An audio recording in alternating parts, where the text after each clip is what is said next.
Welcome back, fellow coders. Jared O'Leary here with BootUp. In this video, I'm going to show you how to simulate spray painting in our street art project. All right, so what I want to do is make it so that this sprite, the spray paint sprite, press the green flag, is going to follow my mouse, and then when I click, I want it to spray, so I can spray paint and make some street art. So to do that, I want to make it so that my sprite is always going to the mouse pointer. So I use this go to mouse pointer. Let me zoom in a bit. And I'm going to have it forever do this. So when I press the green flag, you're going to forever go to the mouse pointer. So now I press the green flag. And the spray paint is a little bit hard to see. Let me switch to a white backdrop. Make it a little bit easier to see it. So blink. Okay, so my spray paint is following the mouse, just like I want it to.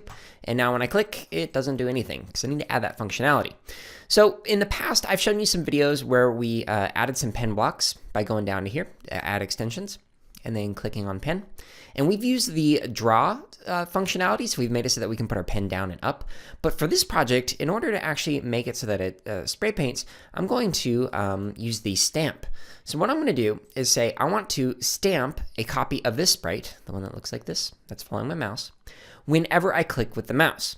So to make it actually sense whether I'm clicking, I'm going to use two different blocks and combine them together. So one is the conditional block, the if block, and then the other is a sensing block that senses if the mouse is down. So if the mouse is down, what's going to happen is it's going to create a stamp copy of this sprite. So let me make this bigger so you can actually see this. So when I click, it's leaving a stamp as long as I'm clicking, and then I let go right now, and then it stops stamping. So click, click, click, click, click. Awesome. Now, there's a little bit of a bug here. So if I click and hold, like I am right now, it's not really spray painting the way I want it to. It's all just kind of spray painting that one spot. But I want it to actually fill in this area so I don't have to like move my mouse around a bunch. All right, so to fix that bug, I'm actually going to use a point direction. And I'm going to point in a random direction whenever I stamp. So instead of point in direction 90, I'm going to say point in direction between 0 and 360, which is the number of degrees in a circle. So now when I press the green flag, it's going to forever make the sprite follow my mouse. And then if my mouse is down, this conditional block right here, it's going to point in a random direction between 0 and 360, which is somewhere in a full circle, and it's going to stamp. So check this out. Press the green flag, and I press and hold, and it fills this in. And just like before, I can move it around, and it's spray painting, and if I stop and hold it in one position, it fills that in. Awesome. That's exactly what I want. But you may have noticed that when I press the green flag, it's not erasing what's already on here. So what I want to make sure that I add is a pen block that erases everything when the green flag starts.